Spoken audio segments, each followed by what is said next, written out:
Hello friends, welcome back to my channel. ഇന്നത്തെ നമ്മുടെ recipe വളരെ ഈസിയും ടേസ്റ്റിയുമായിട്ട് ഉണ്ടാക്കിയെടുക്കാൻ പറ്റുന്ന ഒരു 4 മണി പലഹാരത്തിൻ്റെ റെസിപ്പിയാണ്.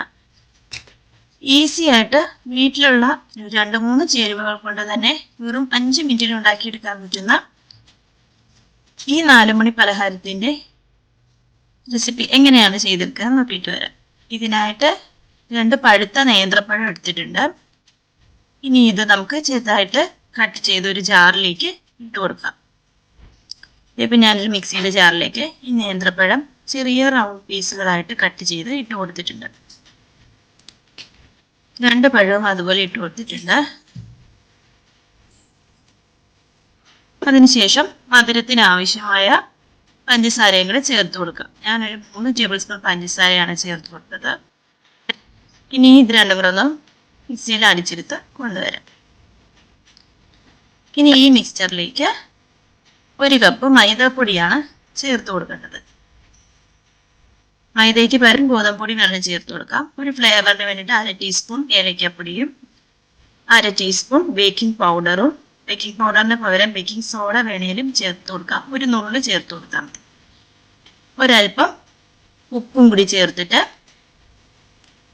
ഒന്നുകൂടെ നമുക്കൊന്ന് മിക്സ് ചെയ്തിട്ട് കൊണ്ടുവരണം. ഒരൽപ്പം വെള്ളം കൂടെ ചേർത്ത് കൊടുക്കണം, നന്നായിട്ട് അരഞ്ഞ് കിട്ടാൻ വേണ്ടിയിട്ട്. ഇനി നമുക്കിതൊരു പാത്രത്തിലേക്ക് മാറ്റാം. ഇപ്പം നമ്മുടെ മാവ് ഒരൽപ്പം കട്ടിയായിട്ടാണ് ഇരിക്കുന്നത്. ഞാനൊരൽപ്പം 1 ടേബിൾ സ്പൂൺ വെള്ളം കൂടെ ചേർത്തിട്ട് ഒന്ന് മിക്സ് ചെയ്തെടുത്തിട്ടുണ്ട്. അപ്പം നമ്മുടെ ബാറ്റർ റെഡി ആയിട്ടുണ്ട്. നമുക്കിത് അധിക നേരം റെസ്റ്റ് ചെയ്യാനൊന്നും വെക്കേണ്ട. ഇപ്പം തന്നെ നമുക്ക് എണ്ണ ചൂടാക്കി ചുട്ടെടുക്കാം.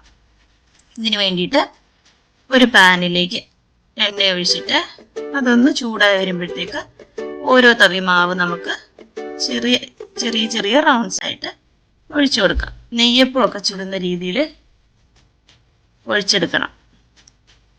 തീ എപ്പോഴും ലോ ടു മീഡിയം ഫ്ലെയിമിൽ ഇടണം, അല്ലെങ്കിൽ പുറം ഭാഗം പെട്ടെന്ന് കരിഞ്ഞു പോകും.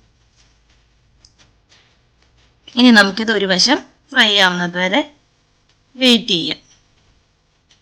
പെട്ടെന്ന് തന്നെ ഫ്രൈ ആയിട്ട് കിട്ടും. അതേ ഒരു വശം ഫ്രൈ ആയി വന്നിട്ടുണ്ട്. മറുവശം കൂടെ തിരിച്ചിട്ട് കൊടുത്തിട്ട് ആ വശം കൂടെ ഫ്രൈ ചെയ്തെടുക്കാം. ഞാനിപ്പോൾ ഒരെണ്ണം ചുട്ടെടുക്കുന്നതേ കാണിച്ചിട്ടുള്ളൂ. ബാക്കിയുള്ള മാവും കൂടെ ഞാൻ ഇതുപോലെ തന്നെ ചെയ്തെടുത്തിട്ടുണ്ട്. ബേക്കിംഗ് പൗഡറൊക്കെ ചേർത്തിരിക്കുന്നതുകൊണ്ട് ഈ സ്നാക്ക് ഒരൽപ്പം പൊങ്ങി വരാൻ ഒക്കെ ഉള്ള ഒരു സാധ്യതയുണ്ട്. അതുപോലെ നല്ല സോഫ്റ്റും ആയിരിക്കും ഉൾഭാഗം. പുറംഭാഗം ഒരൽപ്പം ക്രിസ്പി ആയിട്ടുള്ള നല്ലൊരു 4 മണി പലഹാരമാണ്. അപ്പം നിങ്ങൾ തീർച്ചയായും ഈ റെസിപ്പി ഒന്ന് ട്രൈ ചെയ്ത് നോക്കണം. ട്രൈ ചെയ്തിട്ട് നിങ്ങളുടെ അഭിപ്രായം കമൻറ്റ് ബോക്സിൽ അറിയിക്കാനും മറക്കരുത്. അതുപോലെ നല്ല നല്ല റെസിപ്പികൾക്കായി ഈ ചാനൽ സബ്സ്ക്രൈബ് ചെയ്യാനും മറക്കരുത്.